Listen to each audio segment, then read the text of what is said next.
Oakridge school కాస్నివాల్లో మంత్రి కేటీఆర్ కొడుకు హిమాంశు తన ప్రతిభతో ఆకట్టుకున్నాడు. సృజనాత్మక సామాజిక దృక్పథంతో దీంతో నిర్వహించిన కాస్నివాల్ కు హిమాంశు ఇన్ఛార్జిగా వ్యవహరించాడు. ఈవెంట్ లో భాగంగా ఏర్పాటు చేసిన 30కి పైగా స్టాల్స్ తో విద్యార్థులు తమ కళాత్మకతను ప్రదర్శించారు.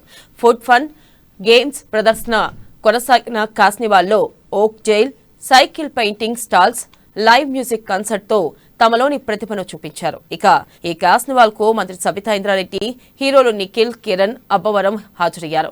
ఇక కాస్నివాల్లోని స్టాల్ను పరిశీలించి హిమాంశు అతని స్నేహితుల సృజనాత్మకత, సామాజిక దృక్పథాన్ని అభినందించారు. అనేది నేను చదువుకునే సిలబస్ ఐబీ ఇంటర్నేషనల్ బ్యాక్యులరేట్ లో ఒక కోర్ కంపోనెంట్. క్యాస్ అనేది ఒక స్టూడెంట్కి కమ్యూనిటీ సర్వీస్ మీద కానీ ఎన్వైరన్మెంట్ మీద కానీ ఆ ప్యాషన్ అనేది స్టూడెంట్లో ఉన్న ప్యాషన్ని బయటికి తెచ్చే ఎలిమెంటే క్యాస్. దానికి 2021కి నేను 2022లో నేను ప్రెసిడెంట్ కావడం నేను చాలా నా అదృష్టంగా భావిస్తున్నాను. దాంతోపాటు నేను ఇప్పుడు ఈ సంవత్సరం కాస్నివల్ కొత్తగా ఒక యూనిక్ వేలో చాలా కొత్త దిశగా నేను తీసుకెళ్తున్నాము.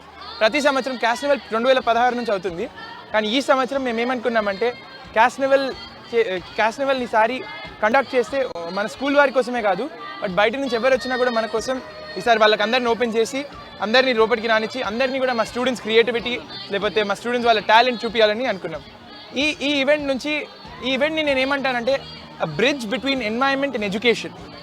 ఎందుకంటే ఎడ్యుకేషన్ ఎట్లా అంటే మీరు ఇక్కడ చూస్తున్నారు ఈ స్టాల్స్ అన్నింటిలో కూడా మేము మా స్టూడెంట్స్కి యంగ్ ఆంటర్ప్రినర్స్గా అయ్యే ఒక అవకాశం ఇస్తున్నాం.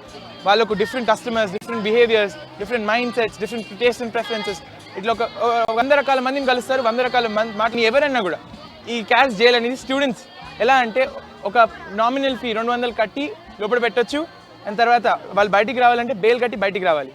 సో అది క్యాష్ జైల్. మళ్ళీ ఈసారి కొత్తగా ఎక్కడ ఏ కార్నివల్లో లేనట్టు మా కార్నివల్లో స్పిన్ ఆర్ట్ అని సైకిల్ తొక్కిన కొద్దీ ఆర్ట్ తయారవుతుంటుంది. పెయింట్ వేస్తారు, సైకిల్ తొక్కుతారు.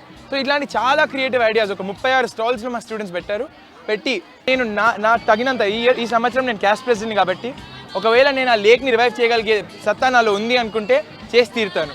అందుకే ఆ లేక్ని రివైవ్ చేసినప్పుడు నాకు ఎలాంటి సాటిస్ఫాక్షన్ వస్తుంది అంటే నేను మా ఐబీ అంటే ఇంటర్నేషనల్ బ్యాక్యులరేట్ ఇంతకుముందు చెప్పినట్టు వరల్డ్ టాపర్ అయినంత ఫీలింగ్ వస్తుంది. ఎందుకంటే ఈ లేక్ని రిస్టోర్ చేయడం ఒక్క నా అచీవ్మెంట్ కాదు, మా స్కూల్ స్టూడెంట్స్ అందరికీ కూడా ఒక ఎగ్జాంపుల్.